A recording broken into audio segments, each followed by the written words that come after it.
Well, hello everyone, and welcome to something that's a little different from what I normally do. This is actually the Unreal Development Kit, the newest version, 2012, and welcome to a new series called Behind the Games. Now, I want to do something, being that I'm a game development major, and that kind of shows everyone what really goes on behind the scenes of making your favorite games. Now, for those of you who don't know, a little background on this, this is the Unreal Development Kit, like I said, developed by Epic Games. They did Gears of War, they did all the Unreal Tournament games, and that's kind of mostly where they made their money. But they do some great stuff. They have a lot of great stuff out there, and they made this free for everyone to use. So you can actually go download it off their website. It's pretty awesome, and use it yourself. There are some conditions to making games with it, but other than that, it's free to use and learn. It's pretty awesome. But what this does is this is used for level design, and we'll go ahead and start off with just a little bit of stuff in here. But this kit is actually really cool, and it's used to make a lot of it's used to make other things aside from the stuff that Epic makes. Borderlands 2 was done in this. I think Borderlands 1 was as well. There's tons of games made in this engine. So the basic way to make a map, we'll go ahead and we'll make this big. We don't need those other views right now, so we'll just have the full perspective view. Actually, let's talk about the viewports. This one here is your perspective view, and you have three orthographic views, here, here, and here. Now, each one is a different view. This one is top, this one should be left, this one should be front, or maybe it's the other way around with these two. But they'll let you see things from the side, then you have your perspective view here, which allows you to work a little more fluidly. Now we're gonna, no, I can't see it, there it is. I couldn't see it, so I pushed the B button, which this is your red builder brush. Now the B button will hide this, and so you have to kind of watch that. If you can't see it, push B. It'll probably end up somewhere. Now, what we want to do is we're going to go up to here. This is our brushes thing, and now this will let us make any kind of brush we want, from cubes to cones, which can also end up being pyramids, cylinders, sheets, which are basically planes. You have linear staircases, you have curved stairs, and then you have spiral staircases, which is a little bit different than curved stairs. Curved stairs actually go all the way to the ground. You have spheres, or tetrahedrons, and then you have the cards, which I don't really use all that much as it is now, but I'm learning into those. So what we're going to do is we're going to right-click the cube brush, and we want to make a fairly good-sized cube. This is going to be like a basic level in here. We're going to make a one-room map. So we want this to be a fairly big cube. And the thing is, these have to be in excuse me. These have to be powers of 2. So they have to be like 2, 4, 8, 16, 32, 64, and so on. So we're going to make this 2048. Excuse me, 48. By 2048 by 2048. And we're going to click build, just make sure stuff, and now you can see our cube is much bigger. Now, this doesn't actually do anything as of right now. Well, it does do something, but you can't actually use this in game. So what we're going to do is we're going to click over here. This is our CSG page. We're going to use CSG add, because that's going to make a cube appear. And now that's it dinging for some particular reason. Now, you notice I'm kind of flying around. How I'm doing this is WASD moves you left, right, forward, and backward. And then right-click allows you to move the camera around. So we're going to go ahead and we're going to fly inside of our brush here. And you notice it's empty on the inside because it only has an outer area, and we're inside it, and it's solid. So what we're going to do is we're going to take this, and we're going to right-click the cube brush again, and we're going to make this a little bit smaller.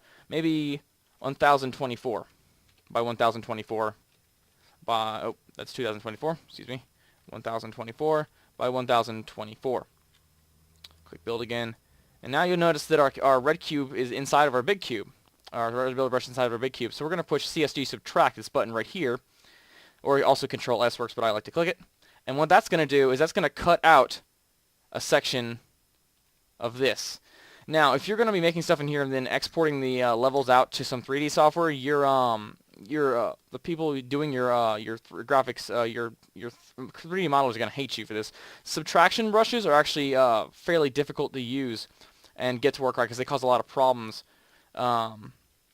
But for this case, just making a basic level to use inside the EDK, inside the Unreal Engine, this will work just fine. So now this room, it seems kind of bright, but it's really not. What we're going to do is we're going to click here. This is our shaded, or our lit view. These are different kind of things. You can do lighting only. You can do detailed lighting. You can do lit. This is unlit as it is right now. I only use, for this view, I use lit and unlit. These two. And this is lit. Now you notice it's pitch black in here. So we're going to turn that back to unlit. And now we're going to hold L, and we're going to left-click on the ground here. Now what that's going to do is that's going to make a light, and it's going to shift us automatically to lit mode. Now this light, we can use it anywhere in the room. So we're going to put one here. You can Alt Let me find it a little bit. You can Alt and drag that, and that will make a copy of it. Let's go ahead and grab that. So go ahead and position those to where you've got a little bit of light in here. And now this is actually how the room's going to look in game. So what we're going to do is now we're just going to test our room. Getting some terrible frame rates like this. Sorry about that. We're going to right click on the ground. We're going to hit Add Actor. You'll notice right here I'm going to go to Add Actor. And you're going to do Add Player Start. And it should add a player start in here. Now, for this to work right and for us to load in correctly, we need to go up here. You'll notice a couple of buttons up here. Near there's a star, and to the right of that is all our build options. You have build geometry, which builds just the brushes. Like if you delete a brush that you've made, it won't disappear until you build geometry. You have build lighting.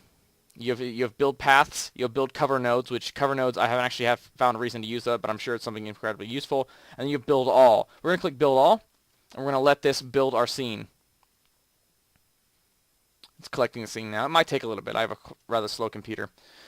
But as it collects everything, it's going to try to go up there and try to build everything. It's going to start counting up as it collects everything, and the build products will go up. It's going to have open. You're going to notice it opened a window here. This is called the Swarm Agent. You don't need this open, but I like to keep it open. What this is so the Swarm Agent. What it does, it's designed to render farm things. So when you're building your level, you can actually have you can set up multiple computers together to do the rendering for you, and that will allow you to build it a whole lot faster.